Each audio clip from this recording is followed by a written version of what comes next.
Donc bonjour à tous. Alors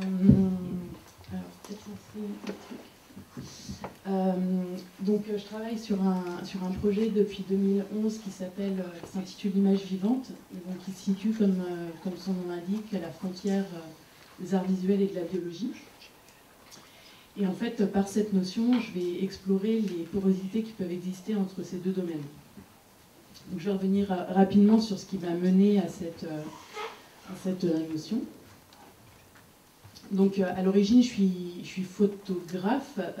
Ma première rencontre avec l'image, c'est le laboratoire de photographie argentique. Et en fait, je vais être fascinée par la photosensibilité du médium, qui pour moi raconte quelque chose du vivant et de notre lien très fort à la lumière. Et comment celle-ci a pu faire évoluer une forme de... Enfin, bon, bref, voilà. Il y a un deuxième élément, donc, au-delà de cette photosensibilité qui est importante pour moi, ça va être donc le fait que l'image puisse révéler des processus qui sont invisibles à l'œil nu. Donc je vais notamment m'intéresser à la vidéo pour cette raison, parce en enregistrant mécaniquement le temps, elle rend visible ce que l'œil ne peut pas voir. Et donc dans ma pratique du documentaire, j'ai cherché à trouver une forme de vérité sur justement cette relation qu'on entretenait aux images. Et je me suis rendu compte que finalement c'était un système, le dispositif de prise de vue était un espèce d'écosystème dynamique qui était tout le temps en mouvement, et que finalement une image n'était que la forme d'un possible, et donc que l'image était faite de variabilité, d'évolution. Et donc c'est à partir de ce moment-là que je vais commencer à considérer l'image comme vraiment un élément variable. Donc je vais m'intéresser au numérique pour essayer de comprendre comment cet outil influence cet écosystème.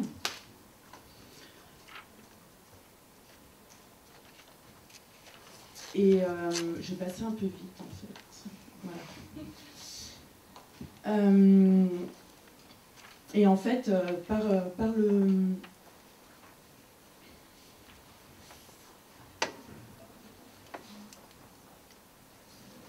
En fait, ce qui va m'intéresser dans le numérique, c'est que précisément avec cette nouvelle technologie, ce rapprochement que je sentais de manière intuitive, donc ce rapprochement du vivant que je sentais de manière intuitive dans l'image, s'opère de façon beaucoup plus concrète, puisque c'est un langage qui est désormais codifié, qui est capable de développement, d'évolution, et donc qui partage des caractéristiques vraiment proches, enfin très très proches du vivant. Avec les nouveaux supports également, on a une proximité physique avec l'image qui est beaucoup plus importante. Et donc c'est comme ça que je vais décider de repenser une forme pour l'image qui s'adapterait peut-être plus à ce que pourrait être l'image aujourd'hui. Et donc dans ma pratique artistique, je vais tenter de rendre expérimentale en fait cette interaction sous la forme de dispositifs qui ont avant tout une portée symbolique. Et je vais travailler avec un médium vivant, donc les microalgues, que je vais détourner des laboratoires pour en faire mon médium. Et donc afin de nourrir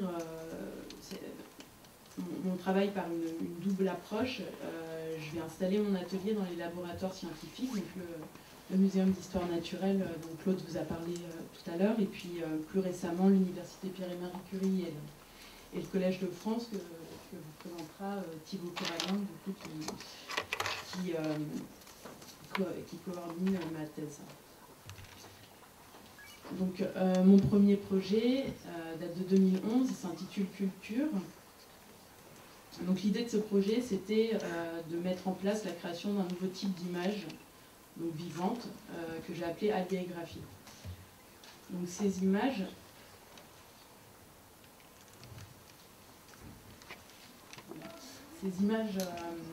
sont formées par des microalgues unicellulaires qui ont la capacité d'être mobiles et donc qui vont se déplacer en fonction de la lumière pour aller former des aplats de matière, pour créer des densités de matière qui vont former les différentes densités de l'image. Donc ce que vous voyez là, c'est une boîte dans laquelle je réalise ces images. Donc c'est un système de projection. Et après une fixation qui dure 4 jours, l'image va être fixée, mais de manière assez éphémère, parce qu'il va continuer à y avoir des développements, des évolutions à l'intérieur de ces images. Donc voilà le type de résultat que j'ai obtenu. Donc l'utilisation des microalgues, c'était aussi un moyen d'interroger la technique photo, parce que c'est le premier capteur de lumière terrestre. Et donc l'idée était de revenir à cette forme très, très ancestrale, capable de capter la lumière. Et d'ailleurs, l'algue que j'utilise porte, son nom latin signifie l'œil vrai, l'œil véritable. Donc en fait, il y a toute cette portée symbolique aussi dans les microalgues qui faisait un lien avec la photographie et donc qui a porté ce projet. Après, c'est aussi les algues m'intéressent aussi parce qu'elles sont justement porteuses d'un espoir futur et il y a tout un imaginaire qui existe autour d'elles pour résoudre à peu près toutes les crises écologiques, alimentaires, environnementales actuelles. Donc voilà, c'est ce sujet avec ce paradoxe d'ancienneté et à la fois de produits d'innovation qui m'intéressait. Donc ça va être un moyen de questionner la technique photographique et la condition d'un homme voilà, qui est un petit peu perdu au milieu de la technique. Donc c'est ce que montrent certains des sujets que j'ai choisis pour mes photographies. Donc voilà. Donc dans cette installation, mon idée c'était de montrer les différentes étapes de l'invention de ce procédé. Et donc c'est pour ça on parcourt en quelque sorte la mise au point de cette technique. Donc l'idée c'est vraiment de montrer tous les processus qui ont permis la réalisation de cette technique. Et le spectateur, hors des boîtes de culture, la culture devient, l'image devient fragile puisqu'elle n'est plus maintenue par la lumière. Donc elle va forcément être vouée à des contaminations, à l'action d'un spectateur qui devient un acteur en fait, qui détériore l'œuvre. Et donc ce rapport au spectateur et à l'image m'intéressait. Donc voilà, on voit que sur un an, la culture a pas mal évolué, qu'il y a des champignons qui sont développés et qui ont pris possession en fait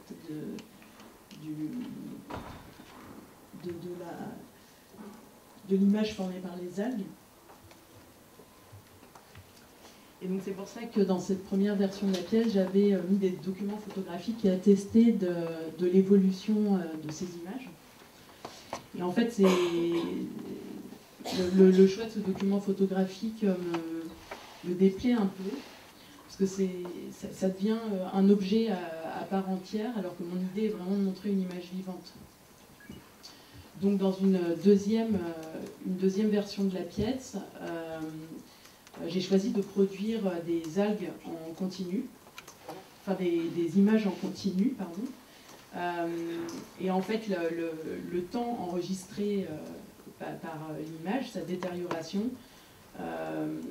sera possible uniquement en comparant les différentes boîtes qui ont des temps de création différents.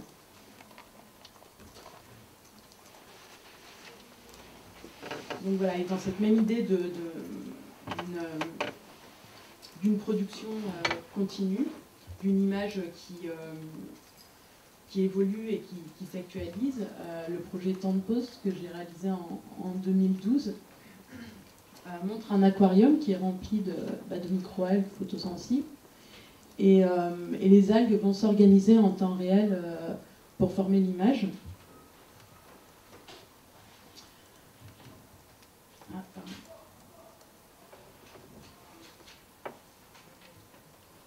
Et donc là, ce que j'avais utilisé, c'était simplement un système de caméra surveillance qui va projeter, qui relie un projecteur sur cet écran vivant et projeter l'image. Et donc on voit qu'en permanence, les algues scannent en quelque sorte l'image pour aller trouver les lumières qui sont optimales. Donc l'image va évoluer tout au long de la journée. Alors ce qui m'intéressait dans le cadre de cette exposition, c'était de montrer en fait, le contraste entre ce temps assez long qui est nécessaire à la réalisation d'une image et en fait le temps resté, le temps où les spectateurs restent dans l'espace d'exposition, c'est-à-dire pas assez longtemps pour être imprimés. Donc j'ai demandé à un ami de s'asseoir une dizaine de minutes et en fait on voit qu'il s'est imprimé sur l'image. Donc c'était un petit peu ma proposition. Voilà, est-ce que vous restez suffisamment longtemps à contempler une œuvre pour être réellement imprimé par elle. Donc comme vous le voyez, il y a un truc. Donc ça c'est la désintégration de l'image après la journée d'exposition. Ce qu'on voit, c'est simplement un flash blanc qui va permettre la visualisation de l'image formée par les algues. Parce que comme vous avez compris, il y a un système de superposition de l'image projetée et de l'image formée par les algues. Donc pour résoudre ce problème, et pour pouvoir comprendre ce qui se passait réellement dans la formation de ces images, j'ai travaillé en collaboration avec un autre étudiant-chercheur de l'ENSAD Lab qui s'appelle Benoît Verja, et on a mis au point un système de synchronisation entre l'exposition et l'enregistrement de l'image par un appareil photo. Et donc on va développer un système programmé qui va synchroniser la projection et le flash de lumière, le temps de prendre une photo, pour pouvoir comprendre comment se forme l'image. Donc on voit là toute une panoplie de logiciels qui s'active grâce à un utilisateur fictif qui va gérer les différentes actions. Et donc, oh là là, j'y arrive pas à chaque fois. Non.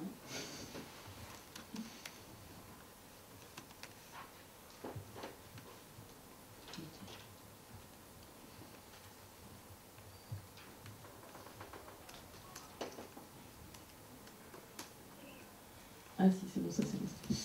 Donc voilà, là c'est ce que vous voyez, donc cet appareil photo qui s'active en alternance avec le projecteur et qui va permettre d'enregistrer en temps réel en fait une séquence animée de l'image en train de se former. Donc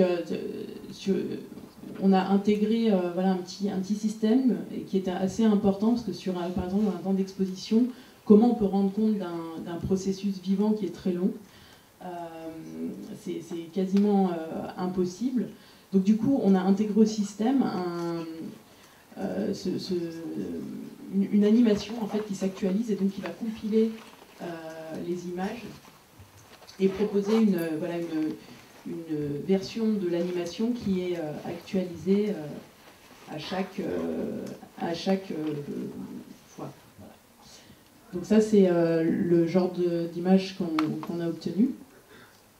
Vous avez un timer en haut qui vous montre le défilement du temps. Et en fait, ce système de synchronisation, ça nous a permis de stabiliser l'enregistrement de cette image, de stabiliser un système d'enregistrement. Et donc on a pu reproduire de façon programmée cette expérience sur plusieurs jours. En fait, ce qui est marrant, c'est qu'on s'est rendu compte que l'image se formait jamais de la même manière. Donc en fait, par ce dispositif, on avait révélé ce qui caractérise le vivant, c'est-à-dire sa variabilité, sa capacité à réagir à son environnement et donc à s'adapter, à se montrer toujours différent. Donc ces recherches qui sont assez techniques en fait, ont été appliquées, sont en cours d'application dans un projet que je réalise avec Alexis de Raphaëlis et à nouveau Benoît Verja. Donc ce projet s'appelle Immersion. Donc Alexis est étudiant frénois. Il voulait réaliser un film sur un fait de société japonais qui s'appelle le Joatsu. Donc c'est l'évaporation. En fait, ce sont des sociétés légales qui, au Japon, proposent aux gens, moyennant une somme modique, de disparaître du jour au lendemain. Et donc il y a une espèce de rituel autour de cette disparition. Ils doivent monter en haut d'un volcan, respirer les vapeurs de soufre et avoir une sorte de révélation sur leur seconde vie. Donc dans la fiction d'Alexis, ce personnage qui gravit ce volcan va avoir pour révélation, en respirant ces vapeurs de soufre qui sont un peu à l'origine de l'histoire terrestre, avoir une révélation sur sa condition d'homme. Et donc toute sa seconde vie va être vouée à devenir algue. Donc forcément ce projet m'a intéressée parce qu'il raccrochait avec quelque chose que j'avais un petit peu oublié dans les précédentes recherches, c'est-à-dire qu'est-ce que ce médium, les microalgues, apporte comme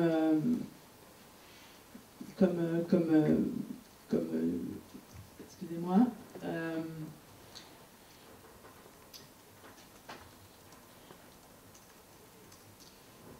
comment je vais pouvoir retrouver un aspect narratif, un récit autour de ces microalgues. Et donc, ce qu'on a proposé à Alexis, qui voulait simplement donc une représentation formée par des algues à la fin de son film, on lui a proposé d'aller plus loin et de créer vraiment une interaction entre une image vivante qui serait formée par des algues et son film de fiction. Donc en fait, le dispositif qu'on va mettre en place est composé du film et d'une sculpture qui s'appelle le Temporium et donc qui héberge une image vivante ainsi que tout le dispositif de maintenance de cette image. Donc c'est ce que vous voyez ici. Et donc l'idée va être que ces deux objets dialoguent en temps réel, c'est-à-dire que la formation de l'image influence la temporalité du film et que le film vienne établir des tops pour lancer tout le système mécatronique qui va constituer le Temporium. Donc ça, c'est un petit peu l'originalité de la pièce par rapport aux autres expériences que j'ai pu mener avant. C'est vraiment de tenter l'expérience d'une automatisation. Alors, est-ce que c'est un fantasme? Est-ce qu'on va réussir à vraiment le faire? Je ne sais pas, mais j'avais envie d'essayer cet aspect-là, parce que c'est... En fait, travailler avec le vivant, ça nécessite... d'être tout le temps à côté. Enfin, je vis au milieu des algues dans mes expositions. Je suis obligée de venir tous les jours changer mes milieux, alimenter mes cultures. Et Claude vous en parlera. C'est vraiment un travail de tous les instants. Et du coup, voilà, j'ai voulu tenter un petit peu cette utopie de pouvoir automatiser le vivant. Et puis ça m'intéressait aussi par rapport à toutes ces expériences qui sont menées Je pense au projet Mélissa, au projet Biosphère, de créer des écosystèmes qui vont permettre qui vont être complètement autonomes et qui vont permettre de reproduire des processus vivants de manière parfaite et qui vont être fonctionnels. Donc voilà, là, c'est ce que vous voyez, sachant que ce projet est allé... Vous ne voyez rien du tout. Voilà. Ce que vous voyez là, du coup, ce sont des tests, parce que le projet est vraiment en cours de conception. Il sera terminé normalement pour juin. Donc c'est toutes les études qu'on a faites sur les systèmes de bioréacteurs existants, de comment alimenter une culture, qu'est-ce qui est important en fait au maintien d'une culture et quelles sont les différentes étapes qui sont indispensables. Et donc autour de toute cette analyse de ces différents mécanismes, on va également travailler avec un souffleur de verre qui va concevoir toutes les pièces, les bioréacteurs.